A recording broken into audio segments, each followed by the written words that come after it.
I am what you would call a bearded queen because I have a beard and because I am a queen.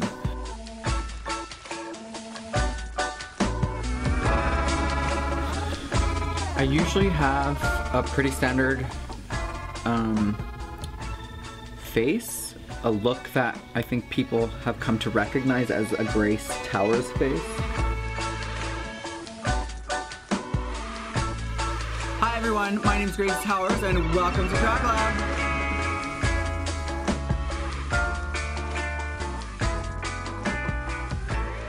This is what it takes to become Grace Towers. A lot of glitter, big lashes, lots of lashes, sponges, a dash of wine, a little bit of hairspray, a lot of makeup, glue, some applying utensils. Very expensive. Very, very expensive. These aren't from Walgreens or anything like that. Mostly they are. What would I do without a mirror? Not look like this, that's for sure. I kind of want to wear the blonde hair with that nasty ass dress. I kind of like the leopard. You haven't worn it out yet. That is so gross. I usually decide what to wear depending on what the event is. When it comes to performing, I mean, I want to be able to move because I'm a mover, I'm a dancer, so that's taken into account.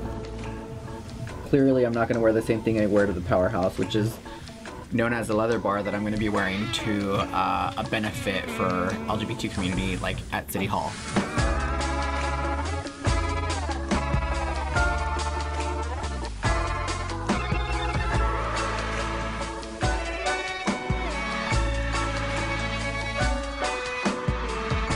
The reality is that drag as an art form is in a very intense stage of flux, growth, and transformation.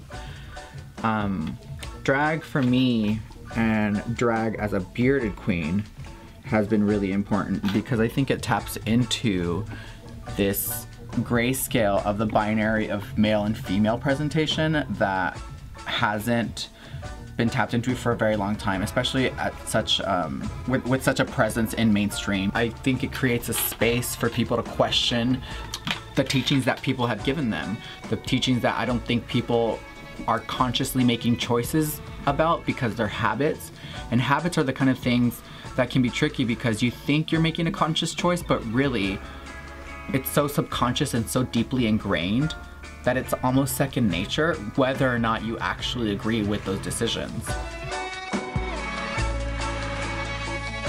That's been really important for me because I think it's also put me in a space where I realize, actually no, I remember always wanting to wear heels. Oh, actually I will always remember wanting to feel like I could play with makeup. And I was always told that that was not allowed. So where does that, you know, where am I now with it? That's something that I've completely let go of in the sense of those limitations, because now I actually feel like I'm making choices for myself rather than following up on habits that I was taught that I never actually agreed with in the first place. And I think it's important to continue that just as a visual statement, but also as a visual statement for other people, because I think it allows for that dialogue to happen.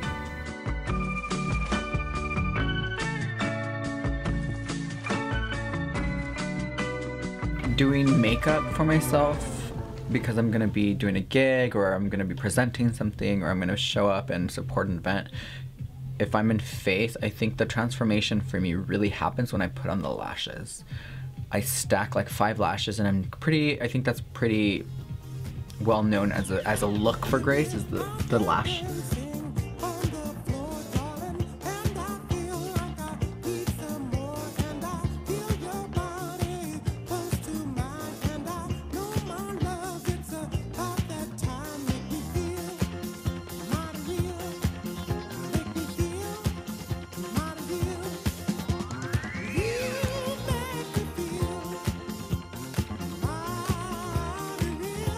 I think that everybody has a little bit of drag behind them, and the fact of the matter is people try to fight it, don't fight it, and grace it.